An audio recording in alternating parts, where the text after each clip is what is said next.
Hello বন্ধুরা, কেমন আছো তোমরা? নিশ্চয়ই ভালো আছো। আলহামদুলিল্লাহ, আমি অনেক ভালো আছি।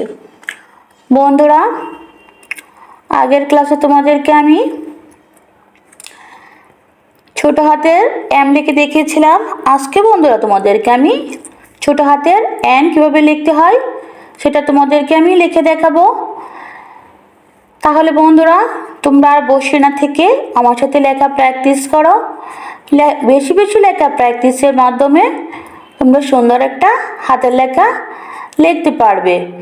আর সুন্দর হাতের লেখা যখন তুমি লিখতে পারবে, তখন পুরো একটা সেন্টেন্স তুমি সুন্দরভাবে একবারে লিখতে পারবে। তাহলে বন্ধুরা, আর দেরি না করে আমার লেখা দেখে তোমরা লেখা প্র্যাকটিস করো। বেশি বেশি লেখা প্র্যাকটিসের মাধ্যমে তোমরা সুন্দর হাতের লেখা শিখে ফেলো। তাহলে বন্ধুরা দেখো, এন লিখতে গেলে তোমাকে কি করতে হবে? প্রথমে তোমাকে এইখানে একটা লম্বা টান এই পর্যন্ত, তারপর এখান থেকে এইভাবে হয়ে গেল এন। বন্ধুরা, এটা কিন্তু ছোট হাতের এন। দেখো বন্ধুরা, আমি প্রত্যেকটা স্টান একবারে স্ট্রেট, একবারে সোজা, তারপর এখান থেকে এইভাবে বাঁকা একটা কনসেপ্ট হয়ে গেল এন। দেখো বন্ধুরা, প্রথমে লম্বা টান দিয়েছি এখান থেকে এইভাবে হয়ে গেল এন।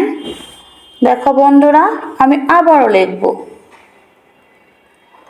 বন্ধুরা, তোমাদেরকে আমি বারবার লিখে দেখানোর মানে হলো তোমরা যাতে আমার সাথে লেখাগুলা প্র্যাকটিস করতে পারো। বন্ধুরা দেখো, বন্ধুরা আমি আবারও লিখছি লম্বা টান, তারপর এখান থেকে এইভাবে বাঁকা একটা কনসেপ্ট।